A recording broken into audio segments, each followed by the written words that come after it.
Have you ever felt that peculiar restlessness that seems to emanate from somewhere deeper than your body, deeper than your thoughts? That gnawing sensation that follows you through the corridors of your everyday existence, whispering that something essential is missing, something that no amount of physical fulfillment can satisfy. You lie awake at night, staring at the ceiling, feeling the weight of an inexplicable hunger that food cannot nourish, that intimacy cannot calm, that success cannot silence. This is not the desire of the flesh calling to you, though it may masquerade as such. This is the voice of your soul, speaking in the only language it knows how to use, begging for something far more profound than any physical connection could ever provide. This is your consciousness calling out for its own liberation, for the freedom to expand beyond the narrow confines of who you think you are. What we often mistake for sexual desire, for the need to merge with another human being, is actually the deepest spiritual longing of our essence, seeking to remember its true nature. The soul, in its profound intelligence, uses the imagery and language of physical desire because it is the closest metaphor our minds can comprehend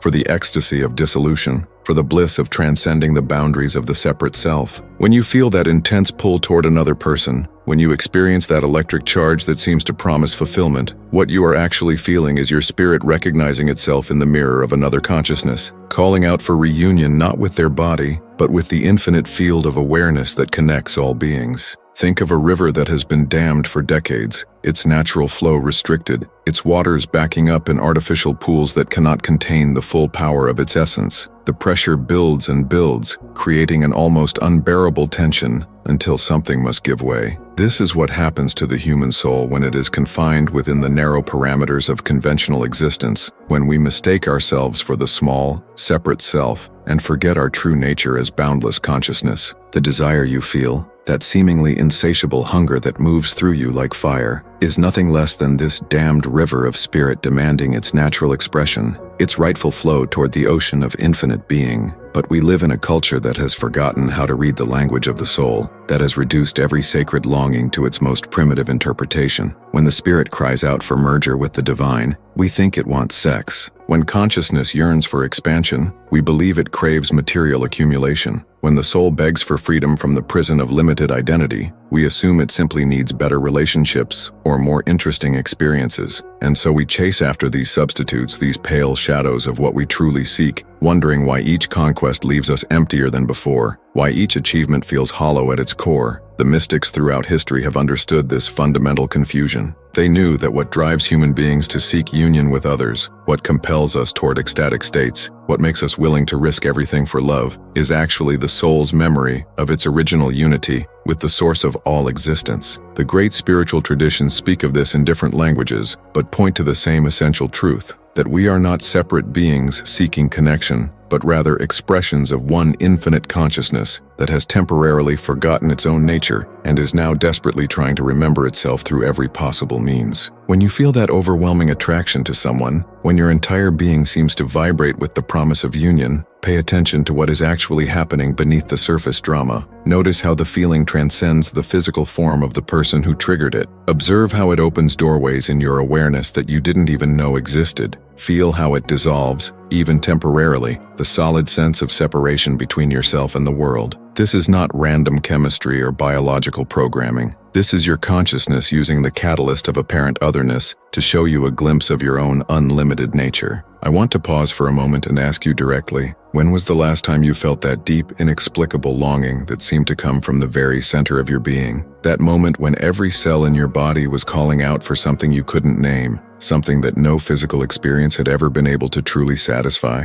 You know that feeling I'm speaking about, that exquisite ache that feels both like the deepest pain and the most beautiful promise you've ever experienced. I know this experience can be profoundly confusing. You've been taught to interpret these feelings through the lens of sexuality, romance, or emotional neediness. And when none of these explanations truly capture the magnitude of what you're experiencing, you begin to question your own sanity. You look around at others who seem satisfied with conventional pleasures and wonder why you feel like you're dying of thirst in the middle of an ocean of experiences that should fulfill you, but somehow never do. I want you to know that this longing is sacred. It is not a sign that something is wrong with you, but rather evidence that something profoundly right is awakening within you. Your soul is beginning to stir from the sleep of ordinary consciousness, and like any awakening being, It is calling out for what it needs to survive and thrive in its natural state of freedom. And that's why I'd like to invite you to share a fragment of your experience in the comments below. You can simply copy this phrase and complete it. I realized my desire was spiritual when 1. By doing this, you not only validate your own experience, but you also extend a hand to someone else who might be watching this video feeling like they're drowning in longings they cannot understand or explain. Your comment might be exactly the confirmation someone needs to stop pathologizing their spiritual hunger and start honoring it as the sacred calling it truly is. This community of awakening souls, scattered throughout the world, strengthens every time we name what is real within us. Like individual flames that recognize they are expressions of the same fire, we remember our true nature through the courage of authentic sharing. Now let's continue our exploration of how to transform this divine restlessness into the path of genuine liberation it was always meant to be. The tragedy of our current historical moment is that we have created a world so focused on external gratification that we have lost touch with the geography of our inner landscape, with the vast territories of consciousness that exist beyond the narrow bandwidth of ordinary perception. We have become experts at stimulating the surface of our awareness, while remaining completely ignorant of the depths that contain our true treasure. And so when the soul begins to call out for its natural environment, when it starts demanding access to these deeper dimensions of experience, we panic and reach for whatever seems most readily available to quiet its voice. But the soul cannot be fooled by substitutes, no matter how sophisticated or pleasurable they may be. It knows the difference between the finite and the infinite, between the temporal and the eternal, between the limited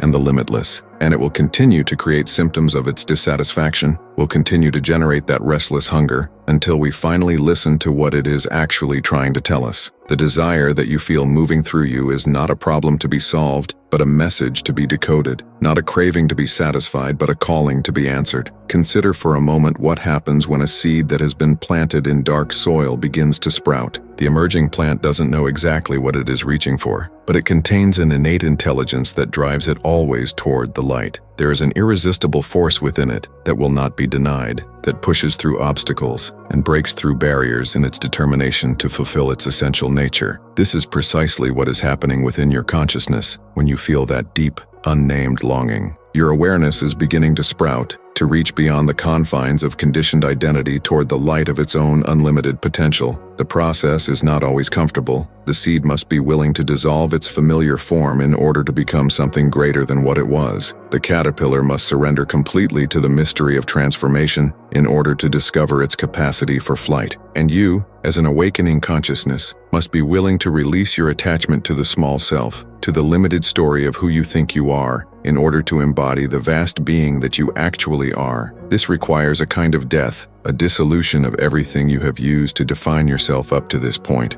And herein lies one of the great paradoxes of spiritual awakening. The very freedom that your soul is begging for feels like the most terrifying prospect imaginable to the ego mind. The part of you that has constructed an elaborate identity based on your history, your preferences, your relationships, your achievements, experiences this call to liberation as a threat to its very survival. It will do everything in its power to redirect your spiritual hunger toward safer targets, toward desires that can be fulfilled without requiring fundamental transformation. But perhaps the most beautiful aspect of this journey is discovering that what you thought was personal desire was actually universal longing, expressing itself through the unique vessel of your consciousness. You begin to realize that every person who has ever felt this inexplicable hunger, every soul who has experienced that restless yearning for something beyond the ordinary, has been touched by the same cosmic force, seeking to know itself more fully through countless individual expressions. Your desire is not separate from the creative impulse that moves the entire universe, that drives evolution forward, that compels galaxies to dance in the vastness of space. This recognition brings with it a profound sense of belonging that transcends any personal relationship or social connection. You are not a lonely seeker wandering through an indifferent cosmos, but rather an integral part of consciousness itself, awakening to its own infinite nature. Your longing is not pathological but sacred,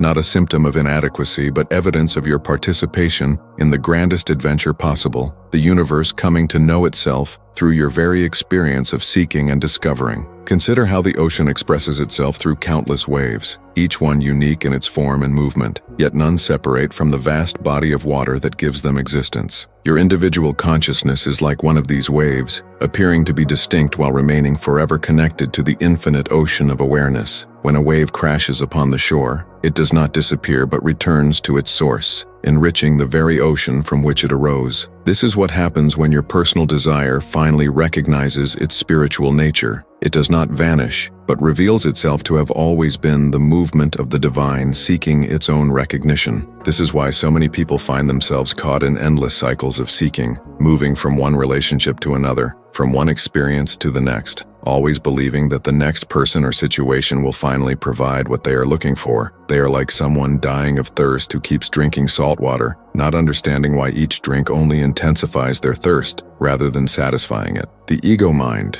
in its desperate attempt to maintain control, convinces them that they simply haven't found the right external circumstances yet, when what they are actually seeking can only be found by turning their attention inward toward the source of desire itself. But there comes a moment in every genuine spiritual journey when this game of substitution finally collapses under its own weight. There comes a point where you have exhausted all the external possibilities, where you have pursued every promising lead and found them all wanting, where you finally have no choice but to face the fact that what you are seeking cannot be found in the world of form. This moment, though it may feel like the darkest night of the soul, is actually the beginning of real liberation. It is the point at which your search finally turns in the right direction. The soul's desire for freedom is not a metaphor or a poetic abstraction. It is the most practical and urgent need of your being. Just as your body requires oxygen to survive, your consciousness requires space to expand, depth to explore, infinity to play in. When these needs are not met, when consciousness is forced to operate within the cramped quarters of limited identity, it begins to suffocate. The symptoms of this suffocation are the very restlessness, longing, and dissatisfaction that have been driving your search all along. But what does it mean, practically speaking, to give your soul the freedom it is begging for? What does it look like to honor this deepest desire rather than constantly translating it into lesser substitutes? The answer is both simpler and more radical than you might imagine. It means beginning to identify less with the small self that thinks it is separate from everything else, and more with the vast awareness that is your true nature. It means gradually releasing your attachment to the stories and roles that have defined you, and learning to rest in the pure consciousness that exists before and beyond all definitions. This is not about renouncing the world or abandoning your human relationships and responsibilities. It is about discovering that you are much larger than you ever imagined, that you contain multitudes, that your true identity is not limited to the particular configuration of thoughts, memories, and preferences that you have been calling yourself. When you begin to taste this larger identity, when you start to experience yourself as the spacious awareness within which all experience arises, the desperate quality of your seeking naturally begins to dissolve. The freedom that your soul is seeking is not freedom from something, but freedom to be what you truly are. It is not about escaping limitation, but about discovering that you were never actually limited in the first place. The boundaries that seemed so solid and real begin to reveal themselves as constructions of thought, temporary and ultimately arbitrary divisions in the seamless wholeness of being. And as these boundaries dissolve, what remains is not emptiness but fullness, not separation but unity, not lack but completeness. There is a particular kind of loneliness that accompanies this awakening process, a solitude that feels different from ordinary social isolation.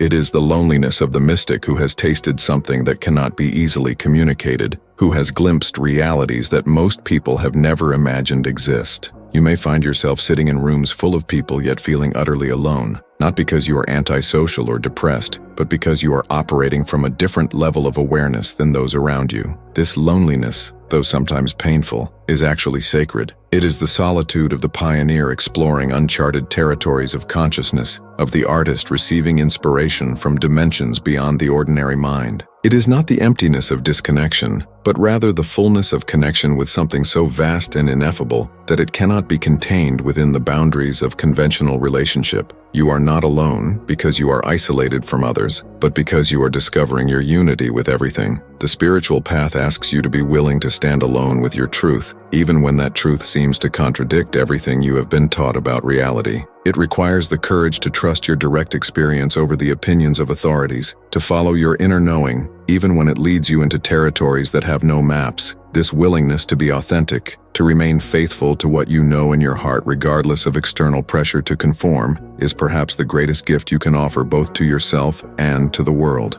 This realization, when it comes, brings with it a quality of fulfillment that no external experience can match. It is the satisfaction of coming home after a long and difficult journey, of finding what you always knew was there but had somehow forgotten. The restless hunger that has driven you through so many seeking adventures finally finds its true nourishment. The deep longing that you may have mistaken for sexual desire reveals itself as the soul's recognition of its own infinite nature. When this recognition stabilizes, when it becomes not just an occasional glimpse but a continuous background knowing, the desperate quality of seeking naturally drops away. You no longer experience yourself as someone who lacks something essential and must therefore pursue it through external means. Instead, you recognize yourself as the very thing you were seeking, the very love you thought you needed from others, the very freedom you believed existed somewhere else. The circle of seeking and finding completes itself in the simple recognition that what was sought was never actually lost. The desire that moves through you is not your enemy. It is not something to be suppressed or transcended, but rather something to be understood and honored for what it truly is. It is the intelligence of your own being calling you home to yourself. When you learn to listen to this voice with the respect it deserves, when you stop trying to silence it with temporary pleasures and start following it toward its true destination, you discover that the path of desire and the path of liberation are not two different roads but one single journey toward the recognition